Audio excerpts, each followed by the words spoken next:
मानुष धन और दैविक धन, दो प्रकार का धन होता है। तो मनुष्य संबंधी जो धन आ गया और दैविक धन में कर्मकांड आदि का ज्ञान आ गया, उपासना आदि आ गया। तो दोनों प्रकार की जो वित्त है वही पंचदश कला है। तो इस वर्ष के जो वित्त पंचदश कला है।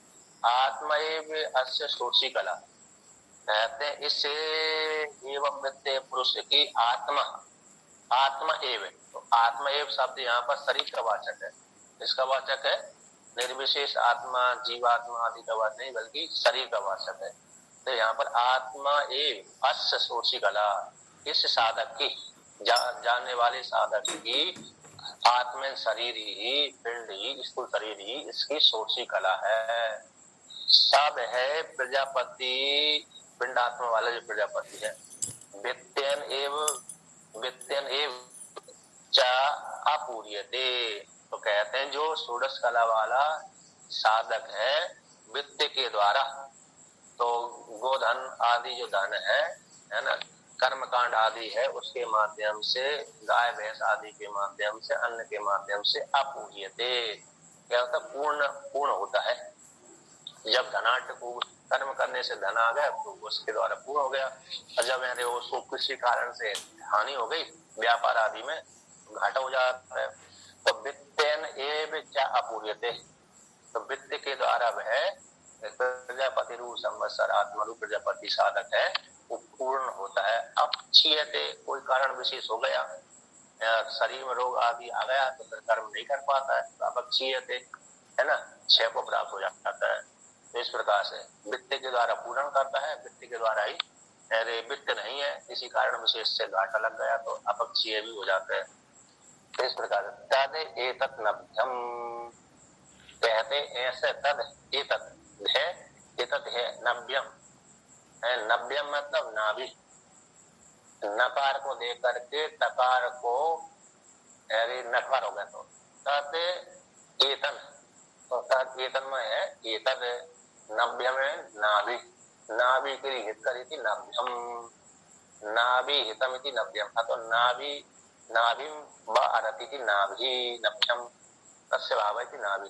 तो नाभि के लिए हित करें मूल, नाभि कैसी होती है, मूल होती है, धुरा होती है ना, नाभि का अर्थ होता है मूल, जैसे गाड़ी का धुरा नाभि कहलाता ना, ठीक है ना। तो नाभि यानी जैसे हमारे शरीर की नाभि है, धुरा है, बीच है, उसी प्रकार से नाभि यानी स्थूल शरीर कैसा है, नाभि हो गया।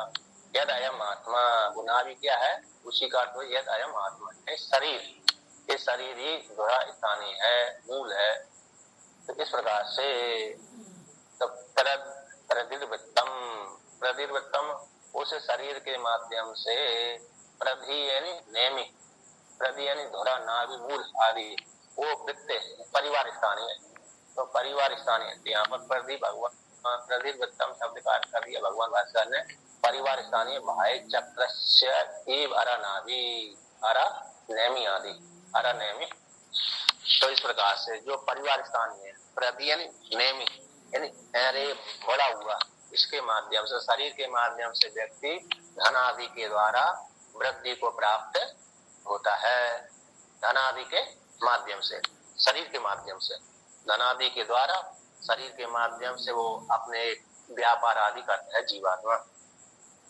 तो इसलिए इसकी स्थूल शरीर कौन हो गया, वित्त के माध्यम से वृद्धि को प्राप्त होता है। शरीर परिवार स्थानीय उसका बाह्य साधन है, जैसे उसकी पत्नी पुत्र आदि बाह्य साधन होते हैं, उसकी सहायता करते हैं, उसी प्रकार से ये धन आदि है उसका परिवार स्थानीय है, इस शरीर के सहायता से फिर कर्म करता है, वित्त आदि के माध्यम से शरीर के द्वारा कर्म करता है।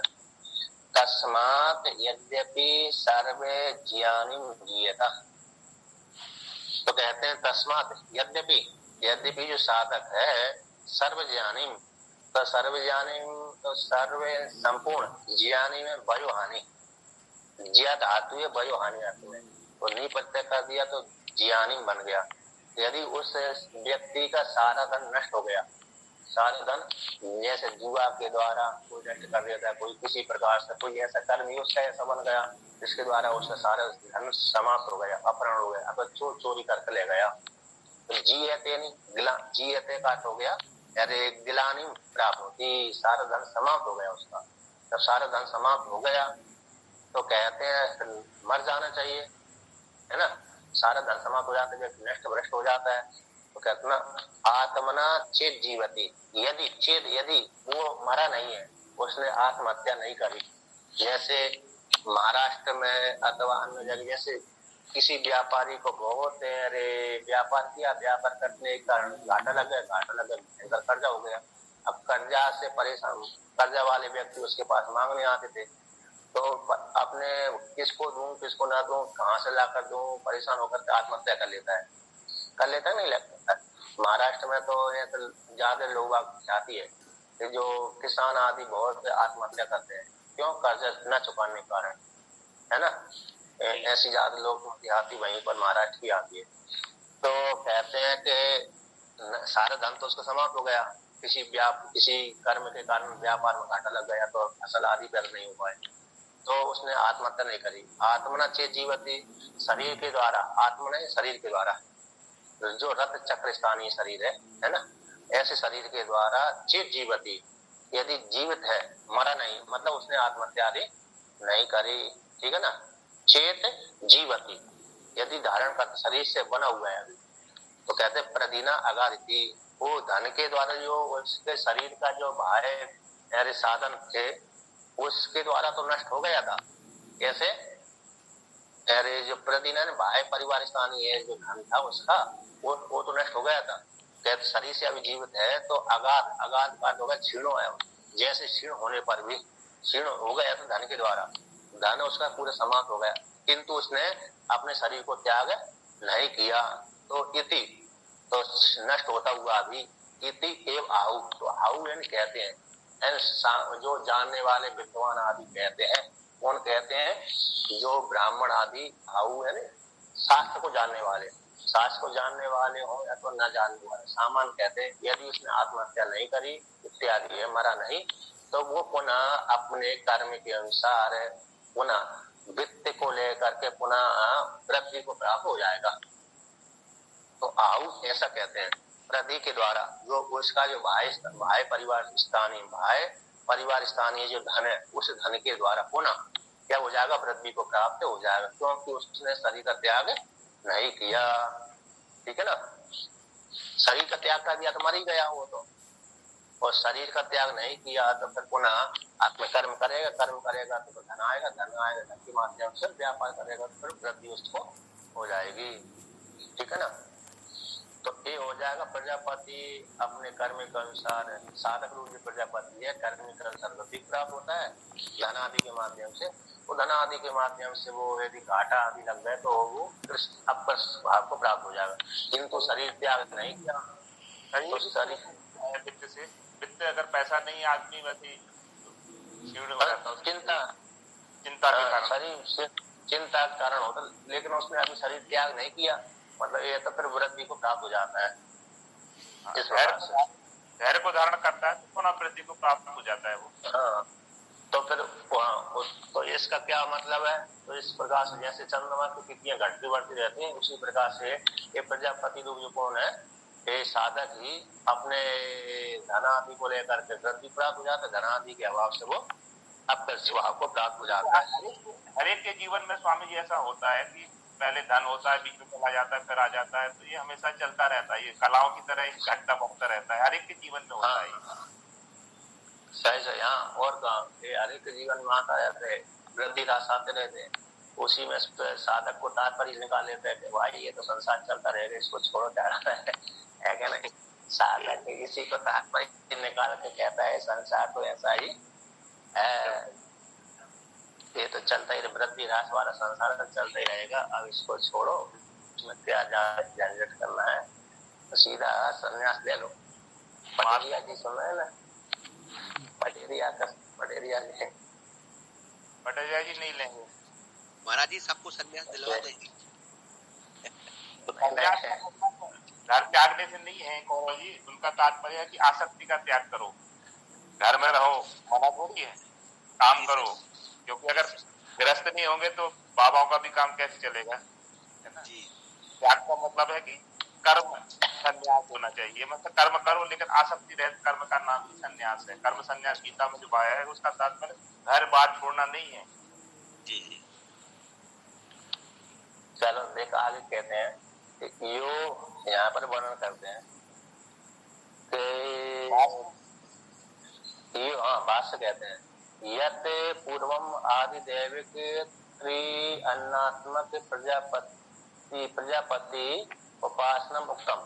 जो पूर्व में आदिदेवक रूप से त्रिअन्न वाला जो प्रजापति है ना, प्रजापति अध्यात्मक आदि भूत में प्रतिपादन कर दिया गया है।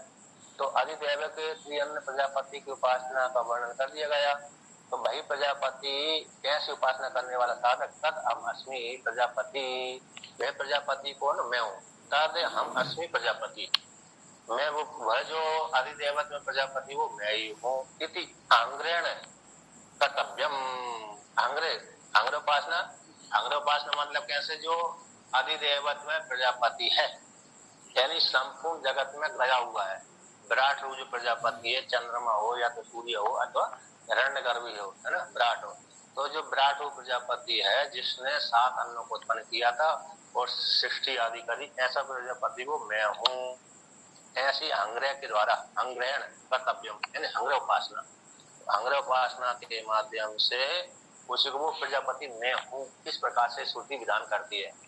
अभी तक तो दैवत भाव में वर्णन कर दिया था कि प्रजापति ने ऐसे ऐसे सृष्टि करी, 7 अन्नों को उत्पन्न किया, उसमें 4 अन्न 2 देवताओं को लिए दे दिए, 1 पशु के लिए दे दिया और 1 सामान्य जीवों को लिए दे दिया और 3 अपने लिए रख लिया, मन व प्राण। अब ऐसा अधिदेवत वाला जो प्रजापति था उसी को अध्यात्म घटा दिया। वो अधिदेवत वाला प्रजापति वो मैं ही हूँ, अध्यात्म शरीर में रहने वाला वो प्रजापति मैं हूँ। ऐसे अंग्रह उपासना हो गई।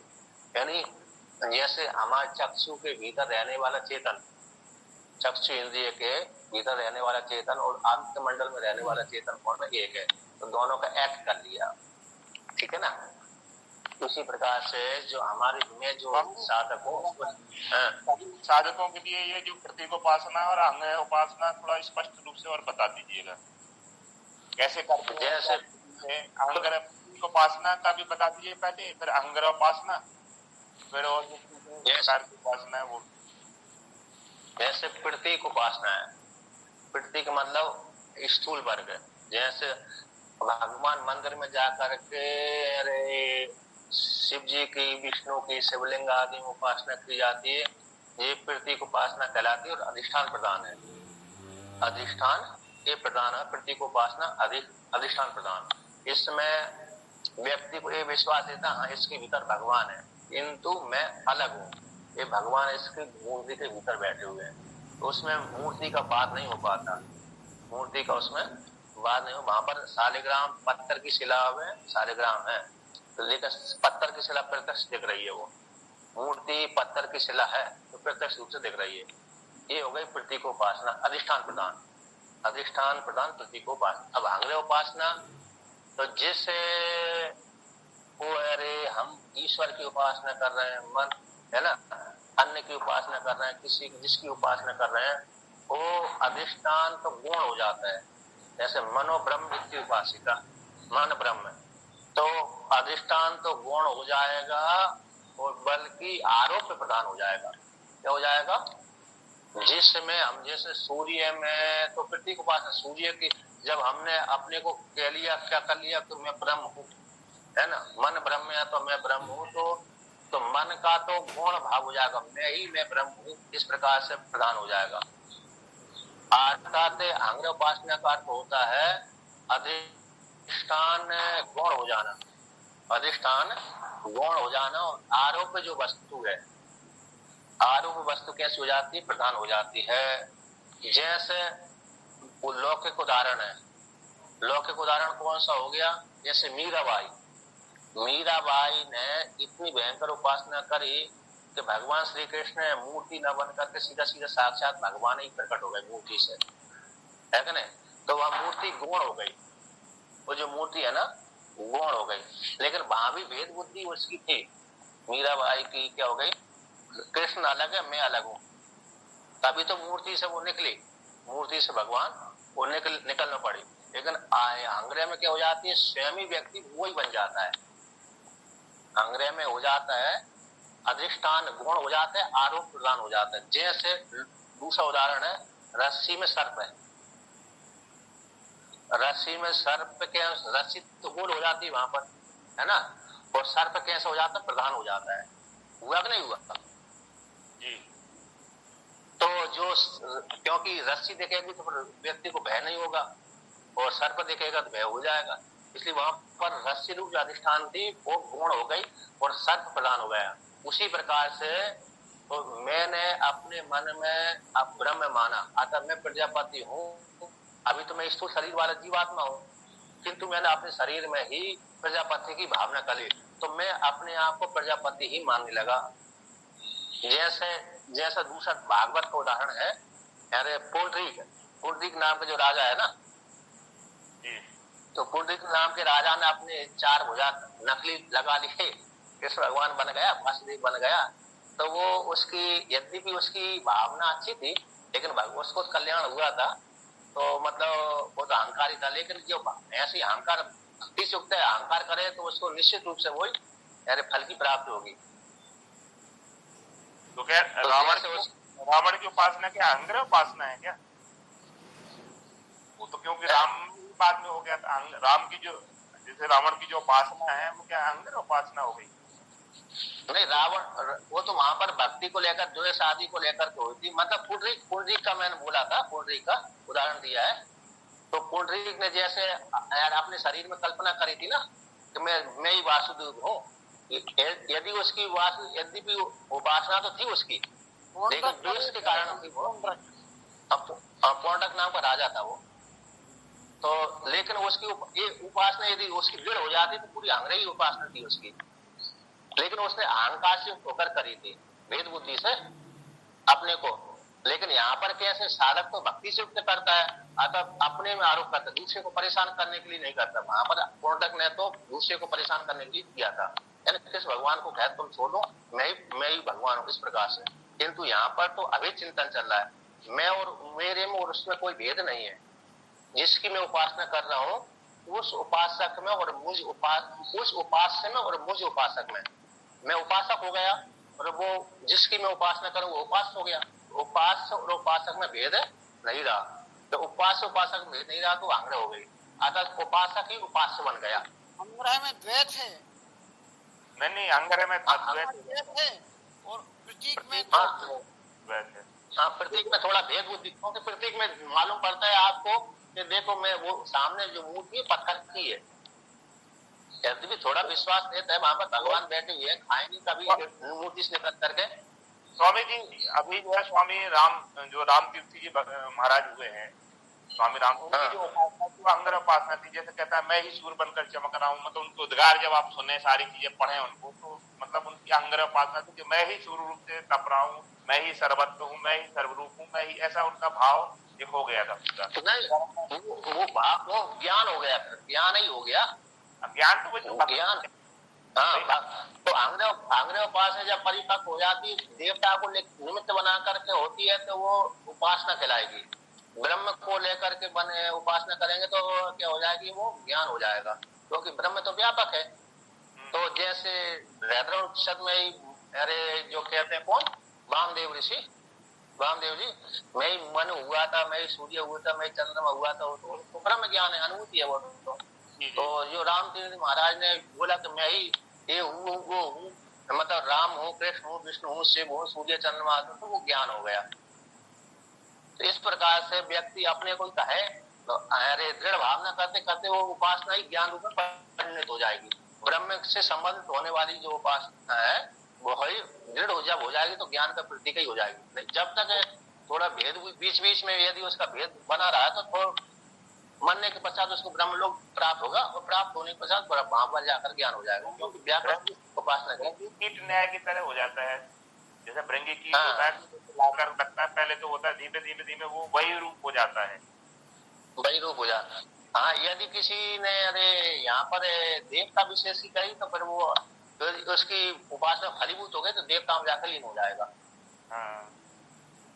यही देवता हाँ, देवता तो व्यापक है ही है, तो देवता जब महाप्रलय होगा, देवता भी अपने उसमें ईश्वर में लीन हो जाएगा, तो मुक्त ही हो जाएगा।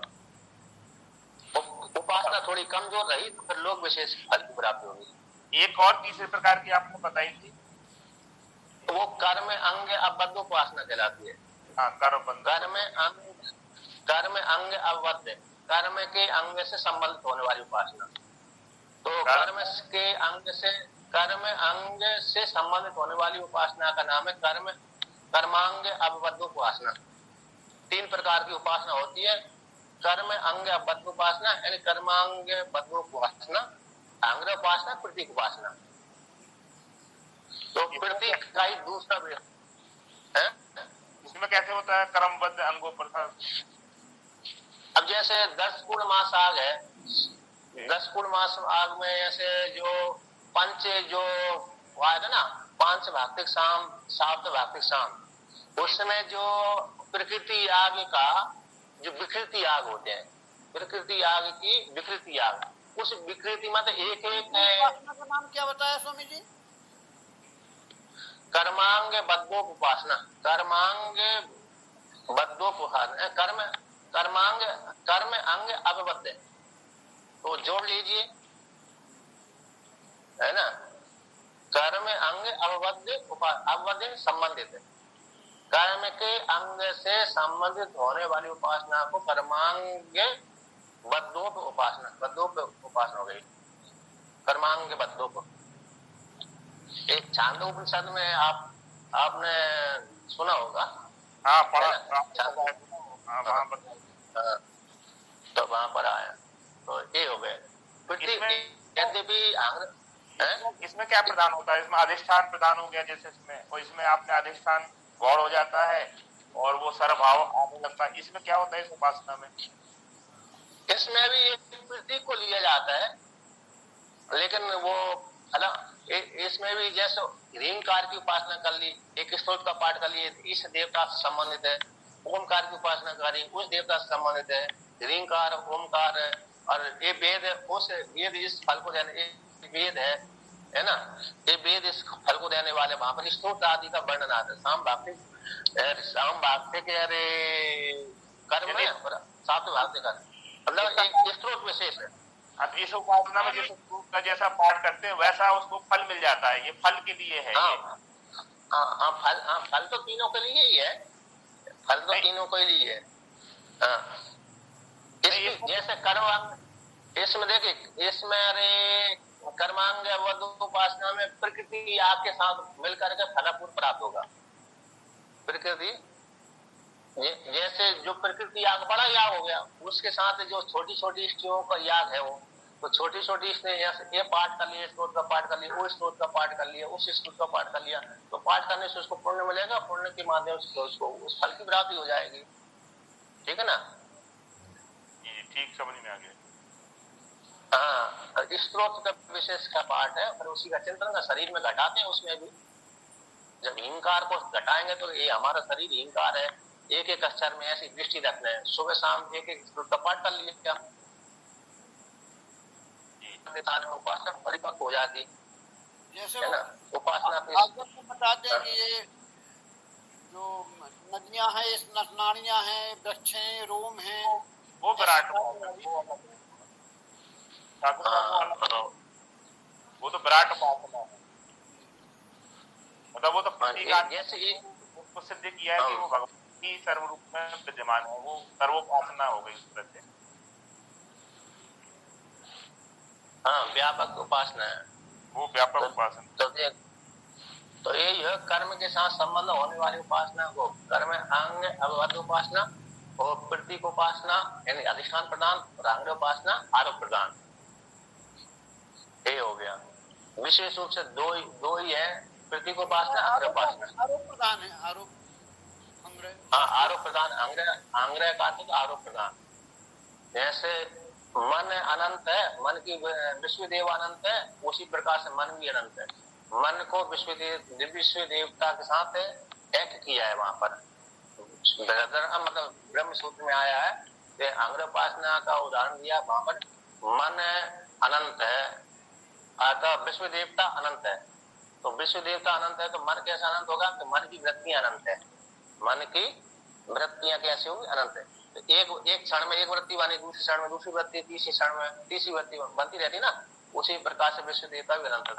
तो मन में विश्व देवता की आरोप कर दिया कि मन कैसे विश्व देव है। तो मन तो वहां पर गुण हो गया, विश्व देवता प्रधान हो गए। उसको ऐसी उपासना करके व्यक्ति को व्यापक फल की प्राप्ति हो जाती है। ये स्वामी जी से शंकराचार्य जी का स्त्रोत है कि ना आम कर्माणि चित्तानि नाम, ये सब जो निषेध करते हुए उपासना, ये भी तो एक प्रकार की उपासना ही है। उपासना है लेकिन ज्ञान परक, ज्ञान वाली है। ज्ञान परक है, मतलब कि मैं ये नहीं हूँ, ये नहीं है जो शेष हो जाता है, जो शेष बचता हो मैं ही हूँ, ये तो ज्ञान, हाँ ज्ञान है लेकिन परोक्ष ज्ञान हो, परोक्ष ज्ञान वो कराने वाले। उसमें क्या है, विशेषकर इसके देवता के साथ संबंधित तो लोग विशेष फल की प्राप्ति होती है।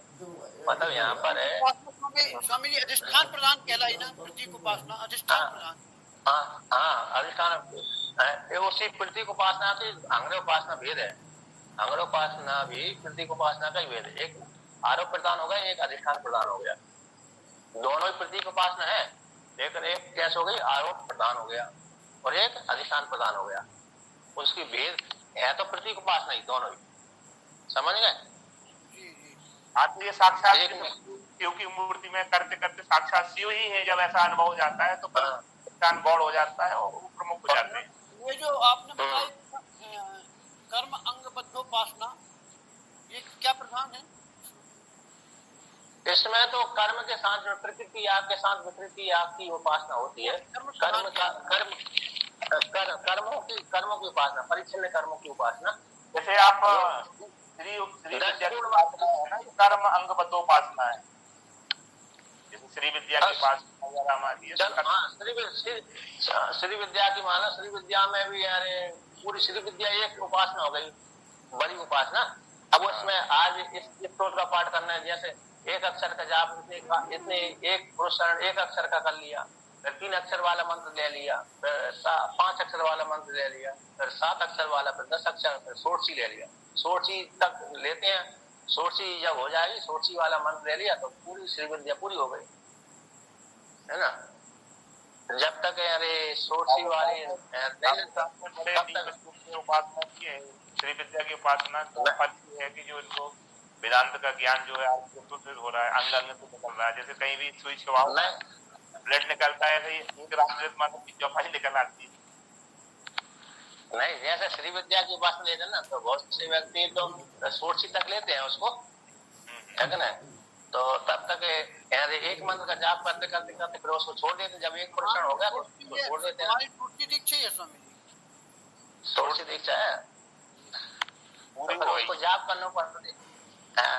जाप नहीं हुआ, नहीं जाप पूरा नहीं हुआ तो ऐसे फल वाला रहते हैं। जाप पूरी होनी चाहिए। विशेष करके श्री विद्या की लोक में रूढ़ हो गई कि लक्ष्मी विद्या है। क्या है? लक्ष्मी वाली। ऐसे जो करता है वो बहुत बड़ी भूल करता है, वो मोक्ष के लिए ही है श्री विद्या वास्तव में।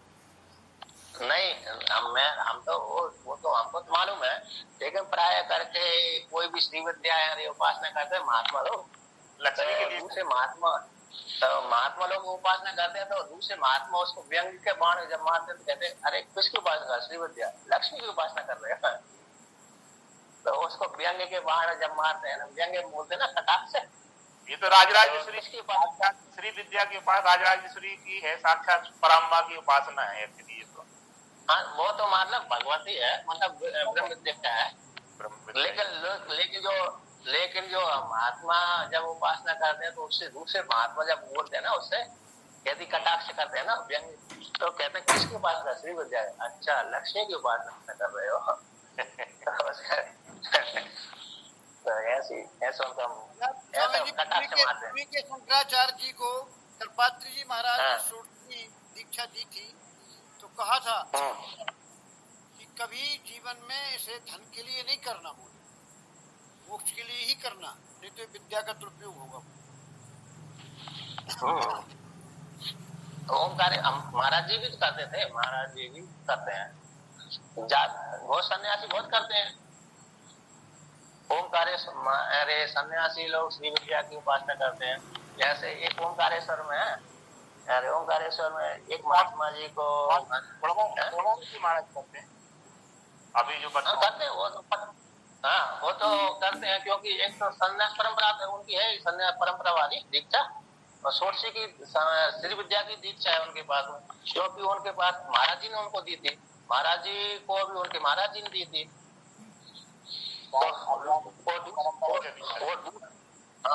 तो वो दूसरे फिर महात्मा वहां पर श्री विद्या के लिए लेने के लिए आते हैं लोग, महात्मा भी आते हैं, जहाज जीवन वाले भी आते हैं, उनसे दीक्षा लेते हैं, तो मजबूरी फिर उनको भी जॉब करनी पड़ती है, दूसरे को देने के लिए फिर स्वयं को करना पड़ रहा है क्या नहीं?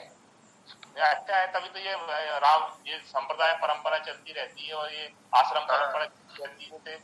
मतलब मध्य प्रदेश में तो ये कोई आश्रम है जहाँ पर ये सब इतने संत महात्मा लोग रहते हैं, इतना काम चल रहा है, मतलब अद्वितीय काम है, ये तो सामान्य नहीं। सही है। अच्छा एक महात्मा था वहाँ, महात्मा था, है अभी भी, तो उसने श्री विद्या लोगों दूसरे महात्मा ले लिए, अब दूसरे महात्मा ने लिया, तो उसने भी कहा मेरे को दे दो, तो उनको नहीं दिया, तो वो थोड़ा नाराज हो गया, तो फिर हमसे मेरे से विकल्प किया कि तुम भी क्यों नहीं लेते, हमको एक ही मंत्र जपना क्या करेंगे। साक्षी जब होनी है तो वो चेहरे के तेज से पहचानते हैं स्वामी जी, बोले नहीं अभी आपका जाप किसका नहीं देखो, आप एक मुख्य तात्पर्य है, आप कोई भी विद्या ले लो, किसी भी श्री विद्यालय हो चाहे अन्य विद्यालय हो, यदि आपने जाप नहीं किया तो कोई फल वाली नहीं होती वो। चेहरे का जाप तो आपको जप से ही होगा, चाहे श्री विद्या के जप ले हो, चाहे राम कृष्ण विष्णु शिव का ले हो, किसी का भी ले हो, वही घटना देखिए वही घटित होंगे, प्रतीक है ये तो ना, कोई भी प्रतीक ले लो आप, चाहे राम ले लो, चाहे कोई भी नहीं। आपने पुरुषण 1 2 3 पुरुषण कर लिया तो अपने आप ही चेहरे में वो आवाज हो जाएगा, जहाँ अमुक व्यक्ति खूब जप करता है। यदि पुरुषण उसका आपका किसी मंत्र का नहीं है तो मतलब वही है, काम चलाओ चल रही सरकार। नहीं, कई बार तो क्या होता है पुराने जो आपके पाप कर्म है वो पहले नष्ट होते हैं, इसके बाद फिर धीरे धीरे जो बढ़ना शुरू हो जाता है, कई बार ऐसा होता है। हाँ वो भी है, लेकिन मतलब 4-5 पुरुषण जिसने कर लिया तो मतलब उसका चेहरे में परिवर्तन आ ही जाएगा, चेहरे में उसकी वाणी में ओजस्विता आ जाएगी, अपने आप ही जाएगा, क्योंकि भगवान का नाम है ना पापों को नष्ट करने वाला।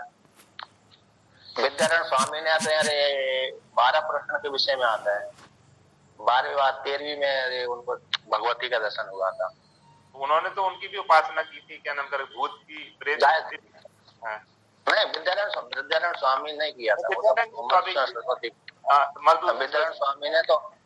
विद्यारण स्वामी को साक्षात गायत्री माता प्रकट हुई थी, साक्षात है वो तो। खैर सायण के बड़े भाई हैं, ये सायणाचार्य भी जो हुए बड़े भाई हैं, माधवाचार्य, माधवाचार्य संगरी मठ के शंकराचार्य पहले मंत्री भी थे, पहले तो उन्होंने तो शायद राज्य की स्थापना करी थी, नहीं शायद सन्यासी बनने के बाद राज्य की स्थापना करी थी उन्होंने, सन्यासी बनने के पश्चात महामंत्री बने थे, उन्होंने राज्य की स्थापना करी थी। जो मिलिक्सों ने वो दक्षिण भारत पर हमला कर दिया तो वहां से भगाने के लिए मिलिक्सों को, तो उन्होंने अक्का बक्का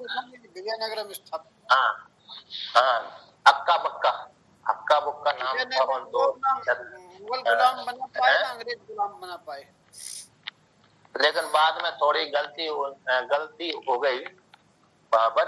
उन्होंने एक शिवलिंग की स्थापना करना था, तो उसमें से उन्होंने जिस काल को लेकर शिवलिंग की स्थापना करना था उस काल को ना होकर के थोड़ा देर पहले काल में शिवलिंग की स्थापना हो गई, तो उन्होंने कहा इस काल में शंख बजाऊं, उस काल में शिवलिंग आप रख देना, राजा से बोला। तो इसलिए तुम्हारा ये राज्य हमेशा मतलब 1000 2000 10 वर्ष तक अखंड रहेगा, तुम्हारा राज है। किंतु वो काल की प्रेरणा से वो अपने आप ही शंख उन्होंने बजाए बिना ही अपने आप ही बज गया, काल की प्रेरणा से।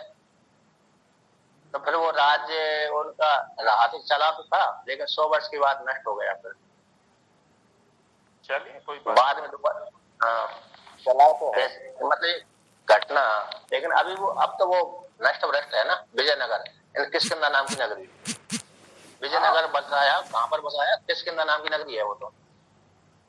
जी जी जी। ठीक स्वामी, आज कल चलेंगे फिर। तो कहाँ तक पहुंच गई गाड़ी? अभी तो शुरुआत है। चलिए, जो उपासना के बारे में जानना जरूरी होगा, अच्छी उपासना की होगी जीवन में तो ज्ञान थोड़ी होगा। सही सही, चलिए और कल कर देते हैं उसमें। ओम पूर्ण